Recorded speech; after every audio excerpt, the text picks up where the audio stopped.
Hello friends, welcome to செல்வி சமையல் channel. Ragi மாவில் களி செய்கிறது எப்படின்னு பார்க்கலாம். வாங்க வீடியோக்குள்ளே போகலாம். நான் இதில் 1 கப் ராகி மாவு எடுத்து வச்சுருக்கேன். நீங்கள் எதில் வேணுனாலும் அளந்து எடுத்துக்கலாம். இதே கப்பில் 4 கப் தண்ணி ஊற்றி ஸ்டவ்வில் ஒரு பாத்திரத்தில் ஊற்றி வச்சுருக்கேன். இப்போ அது கொதிட்டோம். அப்படியே கொஞ்சமாக இதில் மாவு எடுத்துக்கலாம்.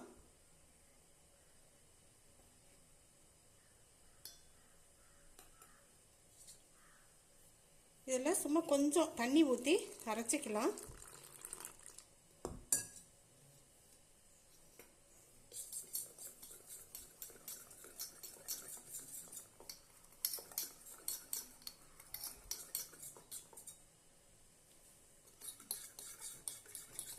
மாவை கரைச்சாச்சு. இப்போ தண்ணி கொதிஞ்சிருச்சான்னு பார்க்கலாம்.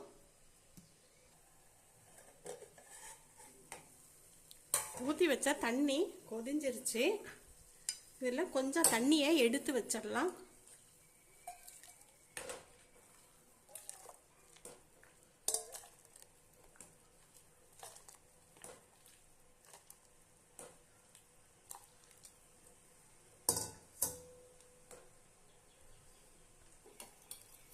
இந்த கரைச்சி வச்ச மாவை அதில் ஊற்றி அப்படியே கிளறி விட்டுக்கிட்டே இருக்கலாம்.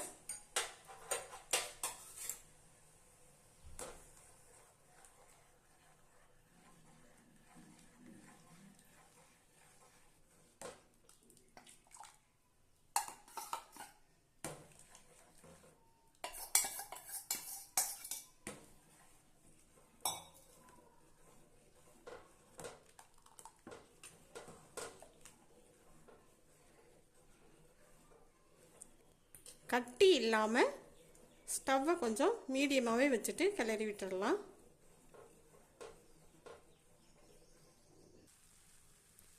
மாவு நல்லா கொதிஞ்சு வேகுது. ஸ்டவ்வை கொஞ்சம் கம்மி பண்ணிட்டு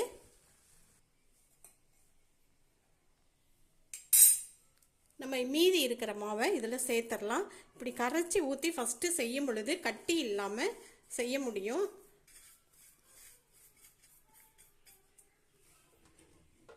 இப்போ நல்லா கைவிடாமல் அப்படியே கலந்து விட்டுக்கிட்டே இருக்கலாம்.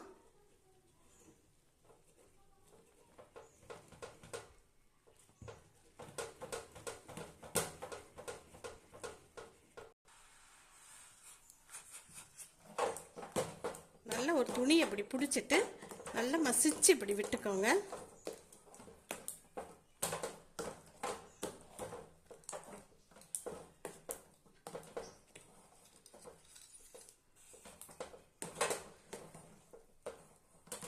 அடுப்புலேயே வச்சு செய்ய முடியலன்னா கீழே எடுத்து வச்சு கூட நல்லா மசிச்சு அப்படியே விட்டுக்கலாம். பக்கத்துலேயே கொஞ்சம் தண்ணியை வச்சு எல்லாத்தையும் நல்லா வலிச்சு விட்டுறலாம். நான் கொஞ்சமாக செஞ்சு காமிச்சிருக்கேன். நீங்கள் நிறைய வேணுனாலும் இதே போல் செஞ்சுக்கோங்க. தண்ணி கொஞ்சம் எக்ஸ்ட்ராவே வச்சுக்கிறது நல்லது. அதனால தான் நான் கொஞ்சம் அதிகமாகவே வச்சேன். தேவைப்பட்டால் அப்புறம் ஊற்றிக்கலான்னு. ஒரு சில மாவு கொஞ்சம் தண்ணி அதிகமாக இழுக்கும். நல்ல ராகியை நானே அது கழுவி காய வச்சு அரைச்சது தான்.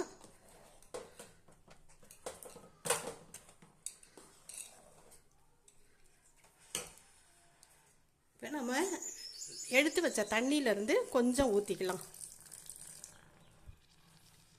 நல்லா அடி பிடிக்காமல் அப்படியே வேகும்.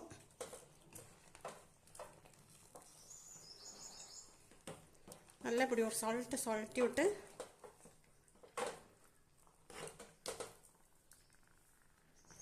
எல்லாத்தையும் நல்லா வலிச்சு விட்டுறலாம்.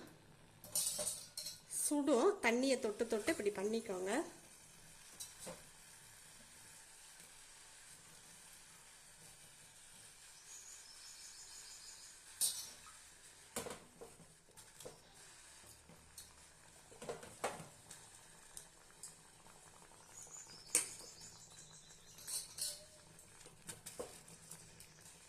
இந்த எடுத்து வச்ச தண்ணியை கொஞ்சம் ஊற்றி இப்படி வைக்கும் பொழுது இன்னும் நல்லா வெந்துக்கும். ரொம்ப ரொம்ப லோ ஃப்ளேமில் வச்சுட்டு தட்டு போட்டு மூடி வச்சிடலாம். வேகட்டும். வெந்துருச்சான்னு பார்க்கலாம்.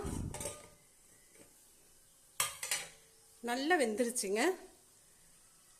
களி வெந்துருச்சான்னு பாருங்கள். கையில் தொட்டால் இப்படி ஒட்டவே ஒட்டாது.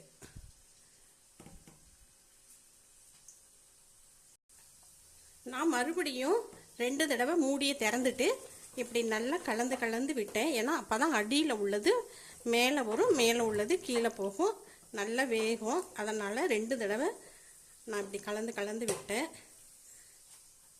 களி நல்லா வெந்துருச்சு. கொஞ்சம் ஆறட்டும். ஆறின பின்னாடி நம்ம எடுத்து போட்டுக்கலாம்.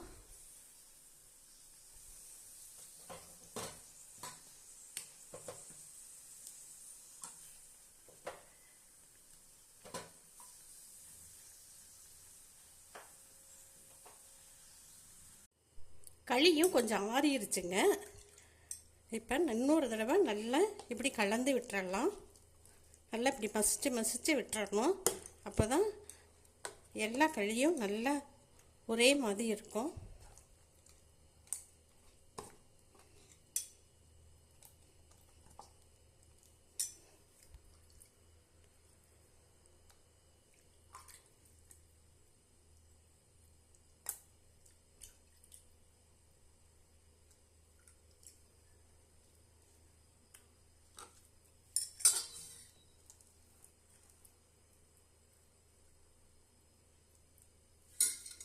ஒரு தட்டில் எடுத்து வச்சுக்கலாம். ஒரு கிண்ணத்தில் கொஞ்சமாக இப்படி எடுத்து போட்டிருக்கேன்.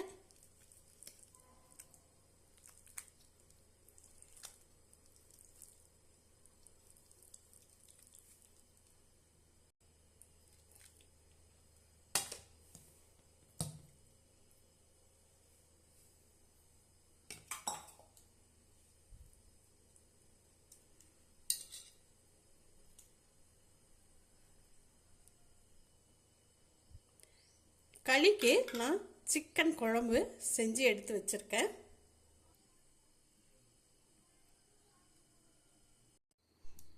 ராகி களிக்கும் சிக்கன் குழம்புக்கும் ரொம்ப நல்ல டேஸ்ட்டாக இருக்கும். யாருமே வேண்டான்னு சொல்ல மாட்டாங்க. எல்லாருமே நல்லா விரும்பி சாப்பிடுவாங்க. சிக்கன் குழம்பு, மட்டன் குழம்பு, கருவாட்டு குழம்பு, நீங்கள் எந்த குழம்பு உங்களுக்கு பிடிக்குதோ அதை செஞ்சு நீங்கள் சாப்பிட்லாம்.